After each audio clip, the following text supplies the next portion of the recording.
Hello, all, and welcome back to another episode of Real Talk. I am your host, Officer Antoine Thomas, and you are listening to, I believe, the greatest podcast that is out there. Listen, if you have not had the opportunity to listen to episode 11 with the one and only Harold Delancey, he's running for Johnston County Commissioner, you have to go back and listen to what he stated and his responses to this great political series that I'm doing.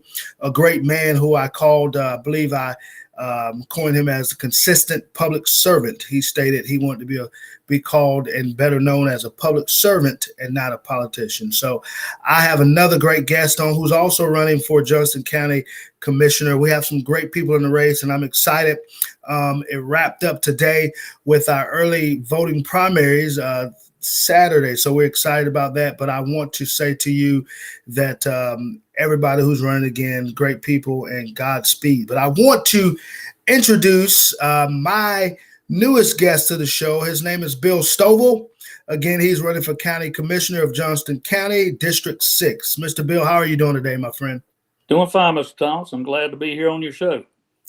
I'm so glad that you could make it, and I want to dive right in. I want to take much of your time. I know you are exhausted being at those polls day in, day out. I know how that feels, and so I don't want to take much time. So I want to dive right in. Tell the listeners a little bit about yourself. Okay. Well, I am currently retired from a 35-year career as a professional engineer serving the North Carolina Department of Correction and Public Safety. My responsibilities are largely capital planning, design, and administering the construction program for these respective agencies. 28 of those 35 years, I served in executive leadership positions, either as the director of engineering, and before corrections merged with public safety or crime control agencies and became the Department of Public Safety, I was a deputy secretary at the Department of Correction. After the merger, I stepped back into my former role as engineering director and handled all of the same duties for not only adult corrections, but juvenile justice, state highway patrol, state bureau of investigation, alcohol law enforcement, National Guard. So it was rather large. We were the largest agency in state government. We had about 27,000 employees and about 15,000 National Guardsmen. And when I retired in 2017, I basically came home and started managing family properties after that. I got involved with county government. I like to stay active. Having been a public servant my entire career. And I was asked to serve on the county's Citizen Steering Committee in developing their new comprehensive land use plan. That was in 2021. It was about a 2-year process. And we delivered a plan to the county commissioners, which they subsequently adopted this past, I believe it was July of 23. But the hard part is now writing the actual changes in the development ordinances to give some teeth to that plan to hopefully bring more order and structure to the development process here in this county. And what I mean by that is that for the previous plan was dated 2009, but it was put into effect right after the 2008 real estate crash here.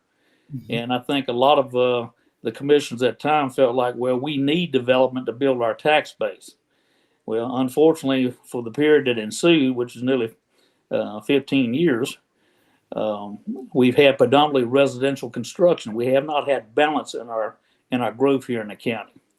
And by balance, what I mean by that is that you want growth in your community, but you want growth that enhances quality of life and pays for itself. Residential construction, unfortunately, does not pay for itself. There's been a lot of studies done in the last 40 years that show that for every dollar in property tax that is brought in by residential construction, it costs in this state, on average, $1.25 in public services. So for every house you build, it's costing you 25 cents more than what it's bringing in. You've got to balance that development out with the type of growth that brings in positive tax revenue or net positive tax revenue. That's things like commerce producing growth, job producing growth, industry, businesses, and agriculture, which is a big part of Johnston County's economy. Unfortunately, with all the residential construction, farmers or agriculture is gradually being pushed out of this county, and nothing is replacing that tax base. So I was very concerned that without some change of direction, we were going to get into a situation where property taxes are going to have to go up to compensate for deteriorating public services. And by deterioration, there are a number of things there that affects both our infrastructure, which is essentially under great stress, our schools, and public safety services. From an infrastructure standpoint, if you look at our water and sewer in this county, we're tapped out. We have completely exhausted our drinking water supply, and it's predominantly been used, like I say, for residential development, and we really don't have anything left to attract jobs into the county. And that is a big concern because if you look at the employment in this county, over 70% of our workforce leaves the county every day to go work somewhere else. That money is not staying in Johnston County. We need to get jobs that allow people to work here in this county and keep that money here where it's spent into the local economy. We're looking at farms that are being bought up and sold to developers every day, and it's a person's right to sell their farms if they want to do that. But we shouldn't have policies in place, particularly tax policies, that makes it punitive to a farmer to continue farming if that's his desire. So that's just something I want to focus on in my campaign and if I become a county commissioner. On the water side of the situation, the county's got the capability to deliver 14 million gallons of treated water per day into their distribution system. The average daily demand is 13.92 million gallons. So that right there tells you we don't have any water. Yeah. The only thing that's allowing us to continue to function is that we're buying water from outside water jurisdictions, from Sampson County, from Harnett County, the city of Wilson, from Wake County, and in some cases we're buying from Smithfield, which is also drawn from our same limited source, the Neuse River. These purchase agreements allow us to purchase up to 10.45 million gallons per day, over and above the 14 million gallons per day that we now can produce. But these are subject to availability agreements. If we go through a drought and these other jurisdictions need that water, their customers come first. They cut us off. So that is not a backup supply that we can count on. We've got to be able to control our own supply if we want to attract industry and be able to guarantee them that we've got the necessary utility infrastructure to support their operation here in this county. Excuse me. Long term, the county's plan, it relies on the Neuse River. The Neuse River itself is a river that's under tremendous stress. It's been designated environmentally sensitive. It has what's called nitrogen limitations on the wastewater discharges that you can put back into the river, which is extremely expensive to treat to remove nitrogen. The only alternative we've had is to go out and buy nitrogen credits, which is basically the right to pollute the water in lieu of putting in a treatment process that other big wastewater dischargers have allocated to them. And the county has bought enough credits to eventually expand their wastewater treatment process from its current permit level of 13 million gallons per day up to 18 million gallons per day. They have not built that capacity yet, but that's forthcoming. On the wastewater side, currently they can treat 9.5 million gallons per day. The demand for wastewater is not as great as water supply, simply because not everyone's tied into the sewer system, but that is changing as we get more and more dense development in the county. Water, right now, our water is being drawn from a drawdown point near Wilson's Mill in the Neuse River. We are tapped out at 14 million gallons per day. The county's next plan is to go down to the Wayne County line near Richardson Bridge Road and put a new tap down there and pump water 12 miles back to a deactivated rock quarry near Princeton and store it in that rock quarry, then run it through the treatment plant and put it into the distribution system. They have done this because there's a few more tributaries coming into the Neuse River between Wilson's Mills and the Wayne County line. But my concern is that's not a long-term solution. We're looking at about 12 million gallons per day we can get from that. Long-term, we're going to have to look at a regional water system and possibly a regional wastewater system to meet our forecasted needs. The county has projected that the water we're going to need in this county over the next 25 years is about 30 more million gallons per day over and above what we have. And the cost to acquire that, assuming that the Neuse River will even support it, is estimated at over $1 billion. Wastewater needs are probably going to be at least $500 million. And those estimates are in today's numbers. These numbers are highly volatile and subject to change. If anything, they can only go up. We're seeing that now in the construction industry, and that's fairly typical. The county has a new wastewater plant under construction out near the county landfill that will ultimately add 4 million gallons per day of additional wastewater treatment capacity. But it's going to be a couple of years before that comes online. Their plans are to build that plant so it can be expanded in phases or segments to increase their capacity.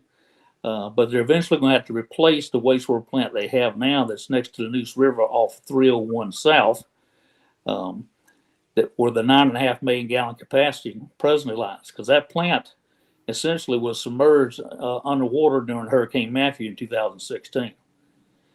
They thought it was safe based upon floodplain levels, but because we have built so much impervious surface in this county with rooftops, pavement, etc., the flood maps are rapidly changing. So what used to be the 100-year floodplain is much less now. And they're going to try to go back and put a higher berm around that plant to protect it, basically at a 500-year floodplain level, to buy time until such time they can build a replacement for that plant out at the landfill site. But that's where they plan to put all of their future capacity at one site. So you can see there's a lot of challenges here in terms of meeting our water and sewer demand. And that's going to limit our potential for any further growth until we can get that resolved and get a long-term plan in place that we know is going to be viable. The other thing we've just recently learned in the past year is that the Neuse River, as well as our most likely source for a regional water system, the Cape Fear River, are both polluted what's been termed forever chemicals. PFOA and PFAS are the acronyms that refer to these chemicals, and they're typically used in manufacturing from just about everything from Teflon coating on cookware to fabrics to textiles. And these chemicals do not naturally attenuate in the environment. They stay there forever. And it's been determined that if you consume these through your drinking water, then it builds up into your human tissues and it causes health problems. But the only way to remove these chemicals is through carbon filtration. So we're looking at that every public water system that's tapped into both these rivers are going to have to start adding additional treatment components in to filter out these chemicals down to an acceptable exposure level. The cost of that is relatively unknown at this point in time. So that's another big unknown that I'm concerned about. But as an engineer who dealt with these type of issues for 35 years, I felt like that I understood the issues, and I was in a position to help the county commissioners chart a course that is going to be not only technically feasible, but it's going to be financially viable, given all of the uncertainty that we're seeing here. I'm going to have to take a sip of water. Yes. I'm doing a lot of talking here. Yes, go right ahead. Other infrastructure needs, look at our public schools. They are woefully overcrowded. We got 48 public schools. 25 of them are presently capped for any further enrollment growth. Wow. 72% of all of our classrooms are either at capacity or overcrowded. And our 48 schools presently have over 180 modular classrooms sitting out around these facilities. They look more like FEMA trailer parks than they do schools in some cases. Wilson Mills is the area where I live, and is in my district. And my son went to Wilson Mills Elementary probably a little over 20 years ago. When he was there, his first year there, he was in a modular classroom. we were told then these are temporary. Well, those same modular classrooms, 2 of them are still there, and there's at least 8 more that have been put in place.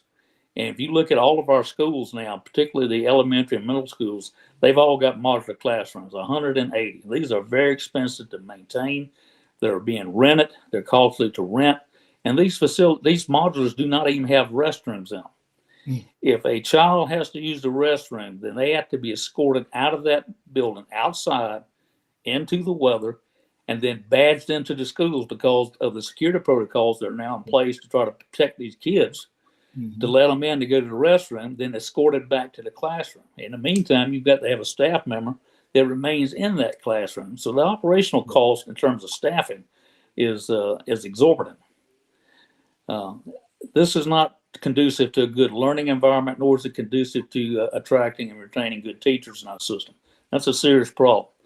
Our teacher pay is going to have to be addressed in order to attract and retain teachers. Wake County is drawing them away from us rapidly because they pay more, they have a higher teacher supplement. So on the school side, I want to see these modulars removed. That means we've got to build more schools. The county did put a bond referendum on the ballot 2 years ago. It was $177 million, and it was just to begin the process of trying to add permanent construction to replace these modular classrooms.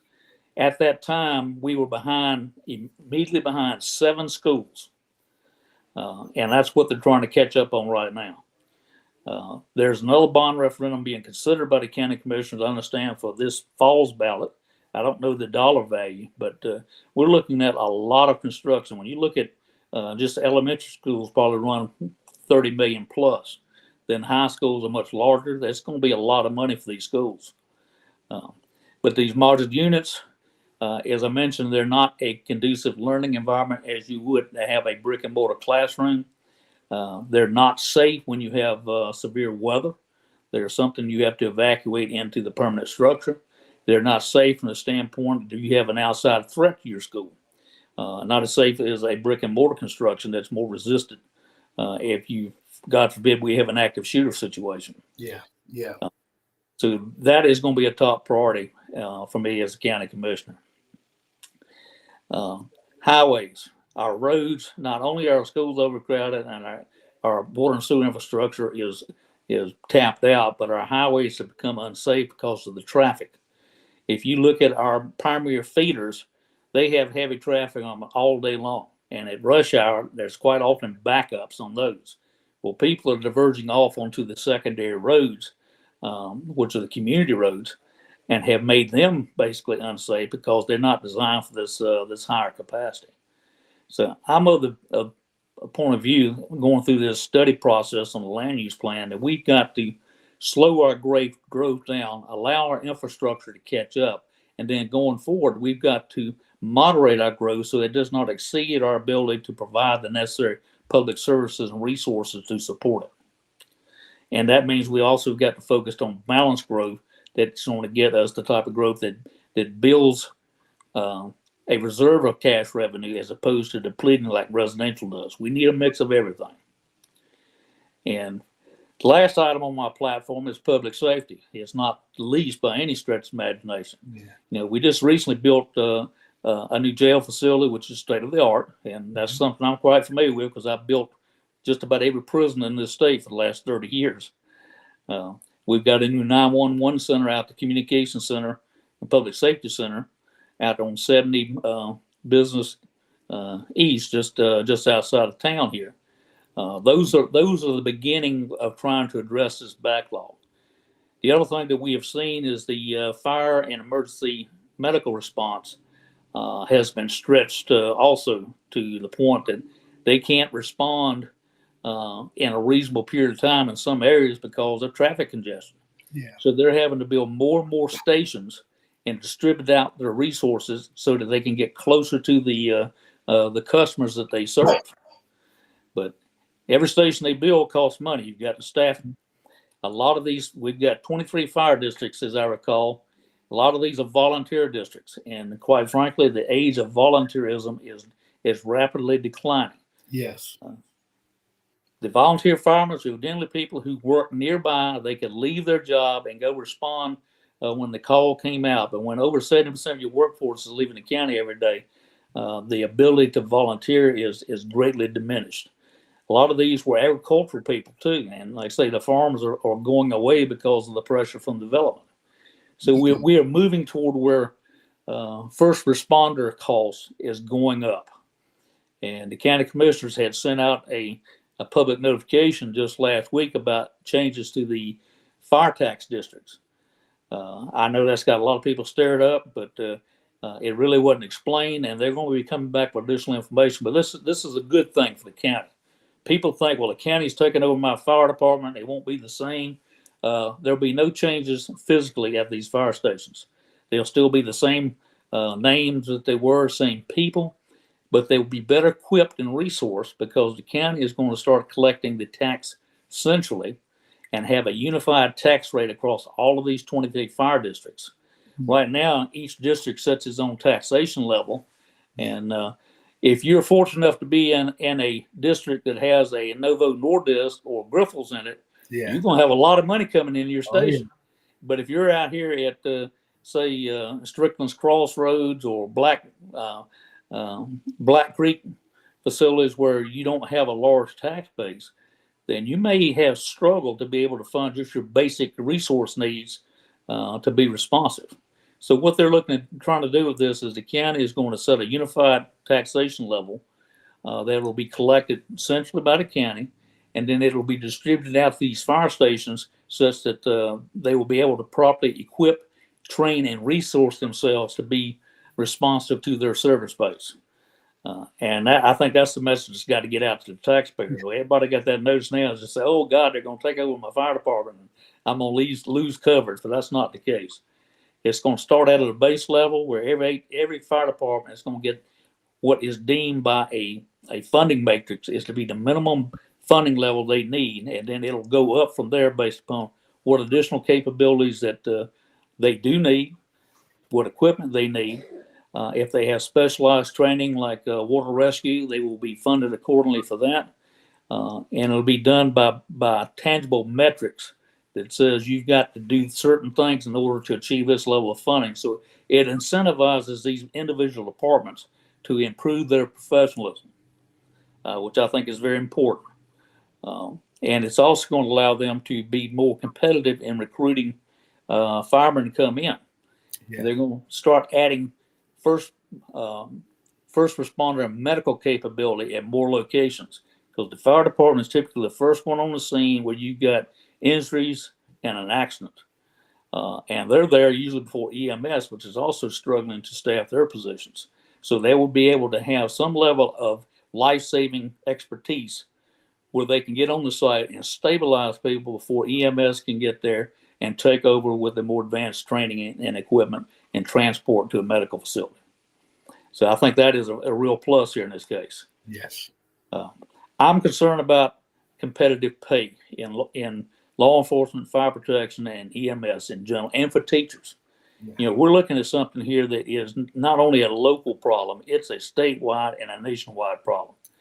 And quite frankly, I've been disturbed by the stigma that has come out in recent years about being in law enforcement and these calls for defund the police. If anything, we need to improve the funding or ensure that there is consistent funding of law enforcement and other first responders in order to attract the personnel they need and retain them. You know, right now, I know that when I left public safety in 2017, the vacancy rate in the correctional department for correctional officers was running somewhere between 20 and 25%, which is dangerously low. The highway patrol was having similar recruitment problems. Mm-hmm. I learned this past year that the vacancy rate in the correctional system, as well as juvenile justice and our juvenile detention facilities, is approaching 40%. Now, that is a scary situation.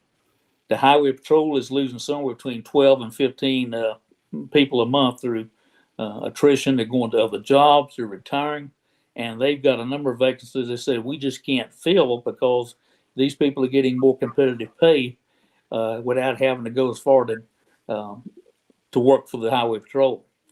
So we've got to look at how can we recruit the best people and then retain them. and I'm a big supporter of that. The last year I was in corrections, we had 5 staff members that were murdered.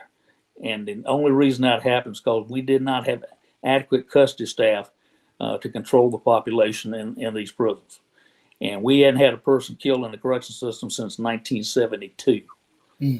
We had a very good record, but when we started seeing vacancy rates for custody staff go up above 25%, then it became dangerous, very dangerous in these facilities. And a lot of what we have now in the correctional system, when they changed the sentencing laws in 1994, they reserved costly prison space for the most violent offender, repeat offender that needed to be segregated from society. A lot of people that had lower level offenses and nonviolent offenses were being diverted into community corrections and being managed out in the community, where under supervision they were still holding down a job, still supporting their family and their children. And if they didn't perform under the terms of that probationary process, that's when we put them into the prison to restrict their freedom. That is a much more economical way to deal with the correctional situation than locking everybody up and throwing away the key. Because in all seriousness, over 97% of everyone in the prison system will one day be released in society. And what happens while they're behind bars is going to dictate whether or not they come back.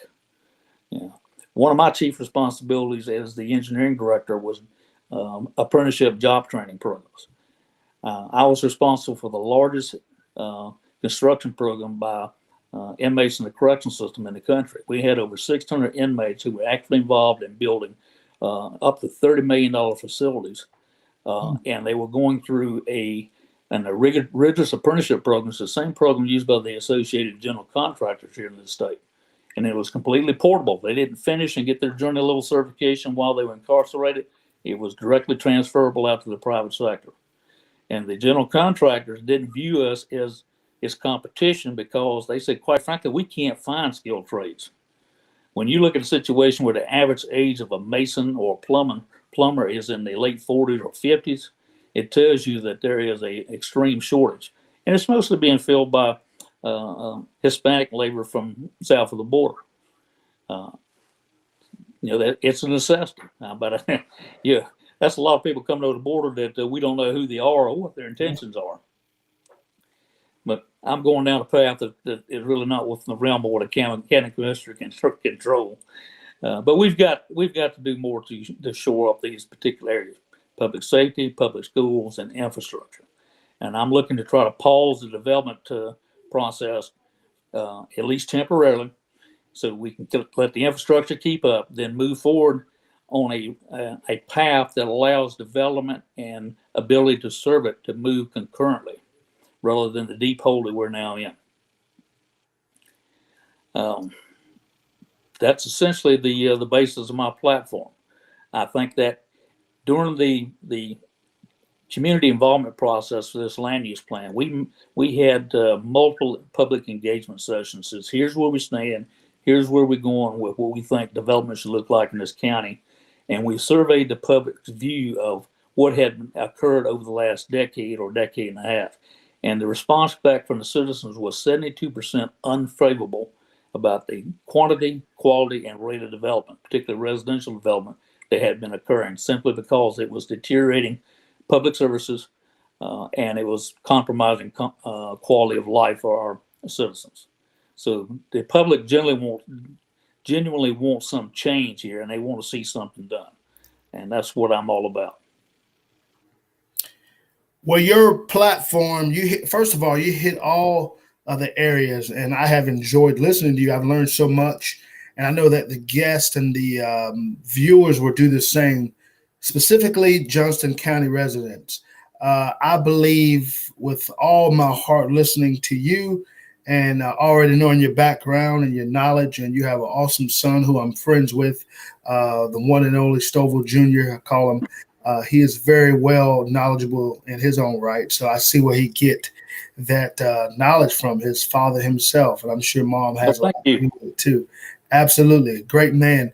I want to say that first of all, let me back up and say that I served your town honorably as a Wilson Mills police officer for several years. And so I want to say I've seen that town grow in the short amount of time that I was there. And you hit the hammer right on the nail as it pertains to our infrastructures in this county. Because if I'm not mistaken, Mr. Stovall, Johnston County is slated the most fastest growing county in North Carolina. Am I off by that? No, you're not. It's one of the fastest growing counties in the nation. In fact, we made 2 top 20 lists, which I think one of which would be the fastest growing in terms of population, and also one of the ones that was losing the most farmland annually each year.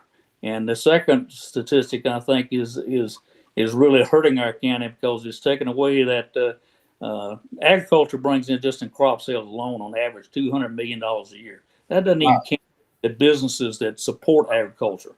Mm-hmm. So you look into overall impact, it's probably 350 million or more. But this is tax revenue that's coming in that has a net gain.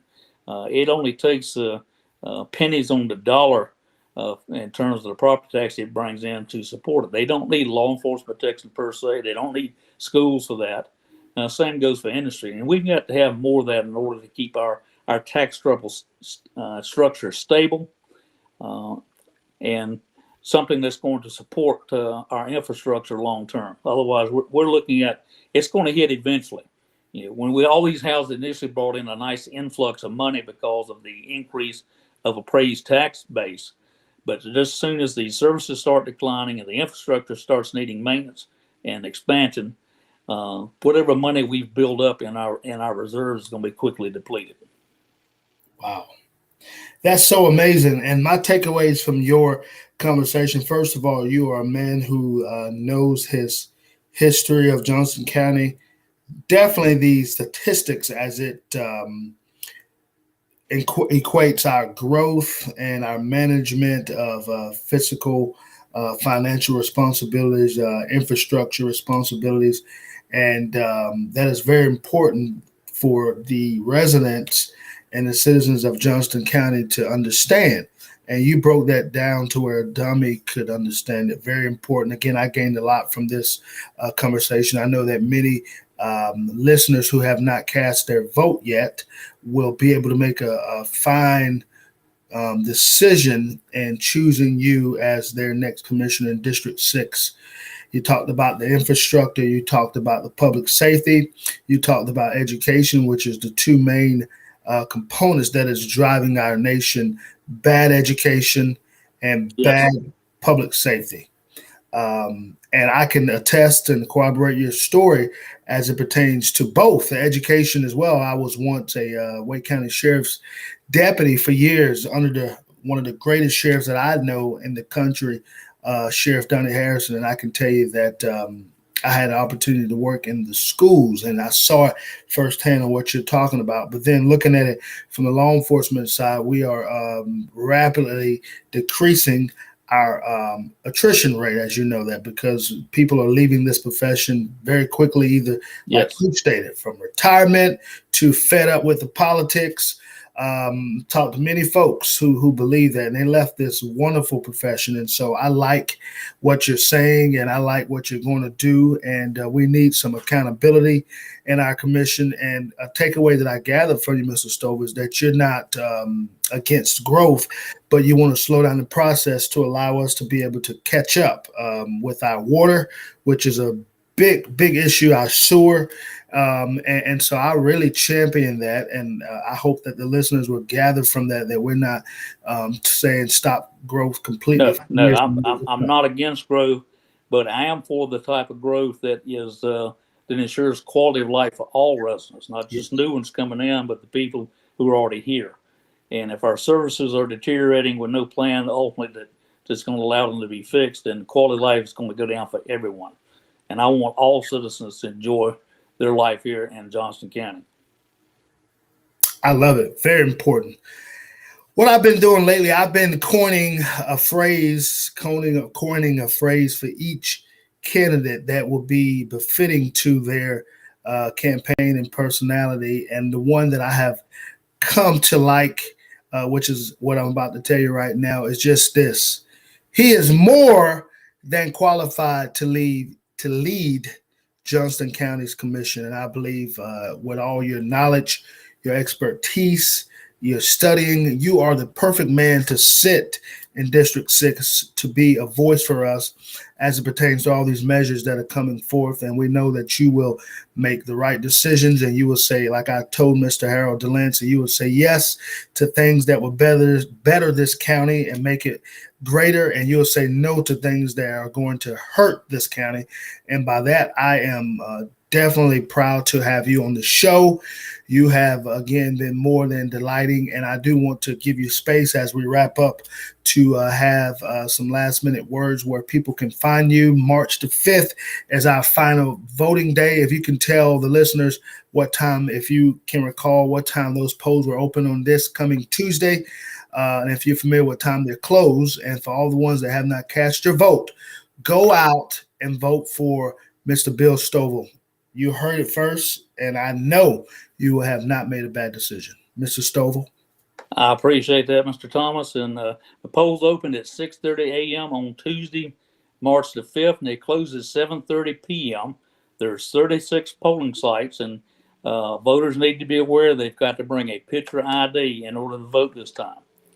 But please come out and vote. And I've asked people, I says, cast an informed vote. Don't believe somebody takes a voter guide and puts it in front of you. Most of these, there's at least 3 guys floating around out there from my experience. They're all done by special interest PACs. They don't have all races on them.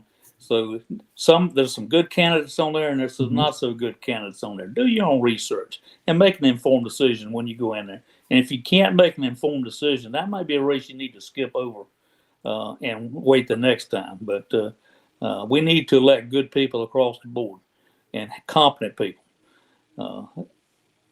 County commissioner is not an entry level position. That's I have learned that through my involvement, and my skill sets are basically just I've solved the problems that we're dealing with now. I said I can help out.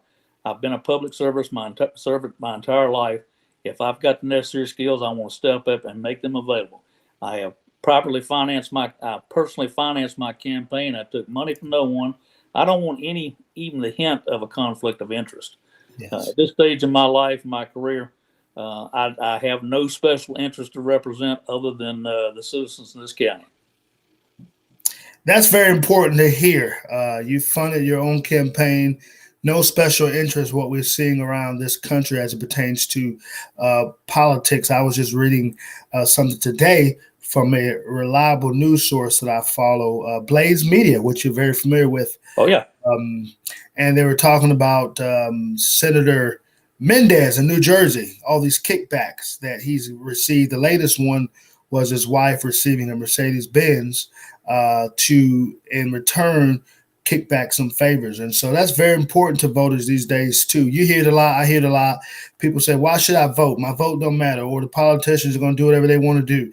Not necessarily. You have a man like Bill Stovall sitting here who says and tells you and told you what he's going to do. And I believe he's going to uphold his word, not a promise, but his word to the citizens. And so you have my full support. You already had it. And I want you to know that this race, I believe, is your time, and I think the citizens of Johnston County will do the right thing. I am holding in my hand, if people can see this, this is Mr. Stovall's campaign flyer that he sent through the mail that he purchased with his own hard-earned money. And so I want you to get out and vote for Mr. Stovall. Again, I don't know if you can see that very well, but you will not be disappointed in Mr. Stovall. I don't know if you do have let's see, there's a website up here that you can read. Go ahead and give us that. There is a Facebook page, Bill Stovall for Johnston County Commissioner, and also have a website that is Linktree, LINKTREE / Bill Stovall for CC, all no spaces in it. But if you Google that, it should pop right up. And I have detailed platform papers on that website if anybody wants to read through on each of these points I discussed today. I think once they see and hear this episode, they won't even have to do any research because you laid it all out for us. Bill Stovall for Johnston County Commissioner, and this is his campaign slogan, and for quality of life, Republican candidate with Republican values. And I love that. You are a man of integrity, a family man. And again, I know your son personally. We have known each other for years now within the Johnston County Republican Party. It is my pleasure to have you on this show. And again, he is more than qualified. Bill Stovall for Johnston County Commissioner. I have enjoyed it, Mr. Stovall. And as I always say on this show, reach one, teach one. And God, please continue to bless our men and women that are serving in blue all around this country. We had another fatal death just Thursday evening in the state. I'm drawing a blank here, the state. It'll come to me in a moment. If not, please look it up. We had two sheriff's deputies that were gunned down as they were trying to serve an eviction notice. And I've been saying this year is a deadly year, starting off for the men and women that serve in this great profession that I'm in. And I pray that God will help us reduce those numbers. And a person like Mr. Stovall, who states he wants to help out the public service with better resources and to get the hiring up so we can bring in good quality people, I support that 100%. And also, God, continue to bless the men and women that are serving in our United States Armed Forces. Until we meet again, until we do it again, you have been listening to Real Talk. And I am your host, Officer Antoine Thomas. He's more than qualified. Bill Stovall. Have a good night. Thank you.